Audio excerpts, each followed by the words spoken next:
आदेश जय श्री महाकाल। जय श्री महाकाल गुरुजी। कैसे हैं आप? ठीक हूँ गुरुजी, आप बताइए। बहुत दिनों बाद आपसे मुलाकात हुई है दोबारा। हाँ जी गुरुजी। अच्छा, चलिए बहुत बढ़िया। और साधनाएं वगैरह कैसी क्या चल रही हैं? ठीक चल रही हैं गुरुजी साधनाएं। अच्छा, चलिए बहुत बढ़िया, बहुत बढ़िया। गुरुजी एक तो ये बताइए आप मेरे को कि जो मूल देवी आपने नाम दिया है, जो चेतना शक्ति को, जी, जो आपकी मूल देवी है नांग देवी, हाँ, ये सबकी देवी एक ही होती है या अलग अलग होती है? अच्छा ठीक है, देखिए मैं आपको बता देता हूँ। मूल देवी जैसा कि विषय है, तो मूल का जो अर्थ है अपना, मैंने कई बार शायद बताया भी है, हाँ, लेकिन शायद कुछ शेष रह गया, मुझे ऐसा लगता है, तभी आपको ये प्रश्न आया है ना। तो मूल का अर्थ है जड़, ठीक है। मूल देवी, मूल शक्ति, मूल देव, ठीक है। तो ये कोई मूल इनका नाम नहीं है। मूल का अर्थ होता है जड़, ठीक है। जो मतलब जैसे कुल देव होते हैं, कुल देव आप कहेंगे तो कुल देव कोई देव नहीं है। कुल देव में शक्ति होती हैं जिनका एक नाम होता है, ठीक है, इनका एक महत्व होता है। तो वैसे ही ये मूल देवी हैं। और मूल देवी का जो कॉन्सेप्ट अगर हम कहें तो होता क्या है कि जैसे जैसे हम सीखते हैं, जैसे जैसे हम जानते हैं, वैसे वैसे हम अपग्रेड होते हैं और हमारे सिद्धांत परिवर्तित होते चले जाते हैं। जैसे हमने एक सिद्धांत रहस्यमय देवी का दिया था अपनी पुस्तक में कि रहस्यमय देवी की साधना करे बिना किसी अन्य साधना को मानस में करना संभव नहीं है। लेकिन अब वो सिद्धांत हम अगर देखें तो कहीं ना कहीं परिवर्तित तो हो जाता है। ऐसे कई सारे लोग हैं जिन्होंने रे-इंटर्नल पावर में जुड़े या योगेश्वर पद्धति में जुड़े या अन्य ग्रुपों में जुड़े, तो उन्होंने क्या है, बिना रहस्यमय देवी साधना किए हुए अन्य साधनाएं करी, जैसे प्रिया शोधनी प्रथम साधना, योगेश्वर पद्धति की साधनाएं या अन्य साधनाएं। लेकिन एक चीज़ जरूर निर्भर करती है इसमें, क्योंकि कोई भी सिद्धांत पूरी तरीके से गलत नहीं होता है, तो इसमें ये चीज़ निर्भर करती है कि जिन मंत्रों से लोगों की मानस शक्तियाँ एक्टिव हुई, वो मंत्र सारे के सारे जो मूल देवी हैं या रहस्यमय देवी का मूल रूप है नांग देवी, उनके माध्यम से ही प्राप्त थे। तो एक तरीके से सिद्धांत बिल्कुल सटीक है। अब हम बात करते हैं, जैसा आपका प्रश्न है कि क्या सभी की होती हैं, यही प्रश्न है ना आपका।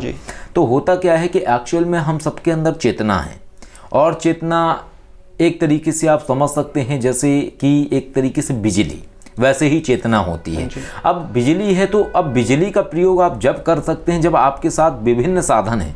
जैसे अभी आप हमसे वार्ता कर रहे हैं तो अभी हमने लाइट लगाई हुई है यहाँ पे, और इसी तरीके से आपको अगर गर्मी लगती है तो आप पंखा लगाते हैं। लेकिन पंखा हो, लाइट हो या और भी इलेक्ट्रॉनिक सामान हो, ये सभी की सभी चीज़ों का जो मूल है वो है बिजली, क्यों उन्हें पावर चाहिए पड़ेगी।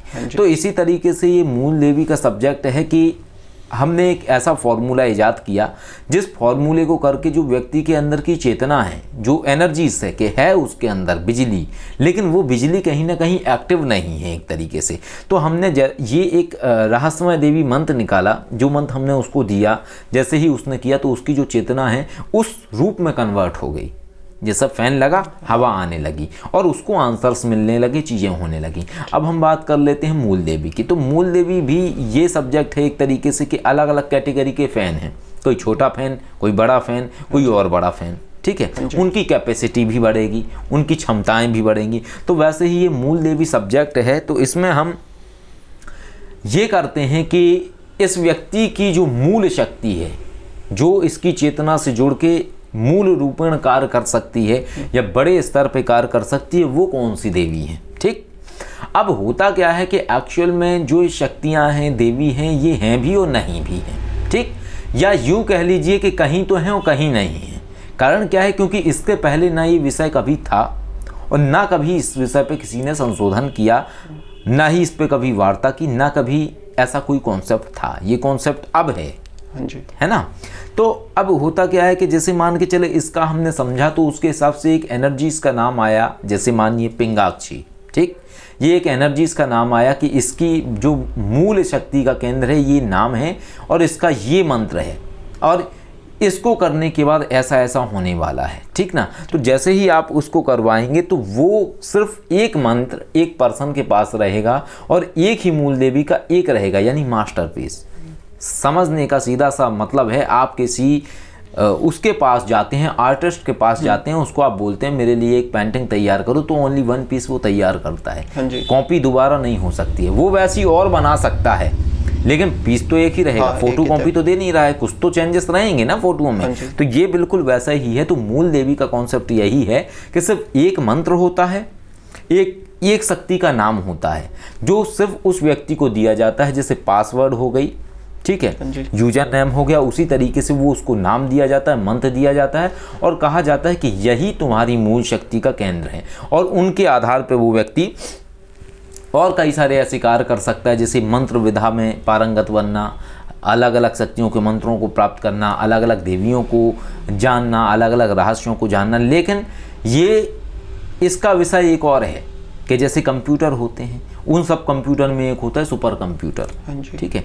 तो ये जो सुपर कंप्यूटर है वो है नाग देवी जी, क्योंकि सबके मंत्र इन्हीं के माध्यम से निकल रहे हैं, सबका डाटा इन्हीं से ही जुड़ा हुआ है। तो कहीं ना कहीं ये मैन है और इनके साथ जितनी ही ये सारे के सारे एक तरीके से डाटा फैला हुआ है जो कार्य करता है। ये मूल देवी का कॉन्सेप्ट है। अब कई सारे मैं देखता हूँ लोगों को, कई सारे लोग रहस्यमय देवी करवा रहे हैं, कई सारे लोग मूल देवी करवा रहे हैं, ओ मूल देवी नमः, ठीक है। अब ये मूल देवी जब है ही नहीं कोई तो आएगा कहाँ से?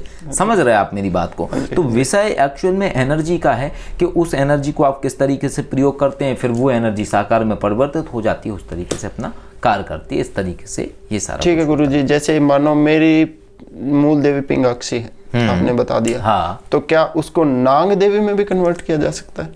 देखिए, अगर आपकी मूल देवी पिंगाक्षी है तो वो पिंगाक्षी ही रहेंगी, वो वही इसलिए रहेंगी क्योंकि एनर्जीज का एक पैटर्न है, ठीक है। जैसे हर व्यक्ति के अंदर एनर्जी है चेतना की, लेकिन एनर्जी का मतलब ये होता है कि एनर्जी है, लेकिन एनर्जी का भी एक ग्राफ होता है, 100 वॉट, ठीक है, 200 वॉट, 300 वॉट, ठीक है, कैपेसिटी लेवल, ठीक है। वो जैसे बिजली वाली बात है कि हाँ, कितना करंट है, कितना करंट है। तो वही सिस्टम इसमें होता है। तो जिसके लिए जो नाम आता है वही उसकी मूल होती है, ठीक है। अब अगर वो उसमें कन्वर्ट कराना चाहता है दूसरे में, वो चाहता है उसके जैसे नाम आया किसी का पिंगाक्षी, अब वो चाहता है कालाक्षी नाम की एक विशेष तरीके की शक्ति में वो कन्वर्ट हो, तो फिर उन्हीं नाग देवी से संपर्क किया जाएगा और वही नाग देवी उसका विधान और तरीका बताएंगी कि इसको कैसे करना संभव है। और जैसे ही वो किया जाएगा तैसे ही फॉर्मेट बदल जाएगा, यानी उसके अंदर की जो इंटरनल एनर्जी है, जिसे चेतना कहा जाता है, वो बदल उसका स्तर कन्वर्ट होगा और कन्वर्ट होने के बाद वो कालाक्षी वाले पैटर्न में आ जाएगा। और फिर उसको क्या है, जो मंत्र पिंगाक्षी वाला दिया जा रहा था, फिर उसकी जगह पे दूसरा मंत्र दिया जाएगा और दूसरा नाम दिया जाएगा और दूसरे ही रूप में वो शक्ति नजर आएगी उस व्यक्ति को ध्यान के माध्यम से। इस तरीके से ये पूरा का पूरा सिस्टम कार्य करता है। ठीक है गुरुजी, चलिए ठीक है। जय श्री महाकाल जी, जय श्री महाकाल जी।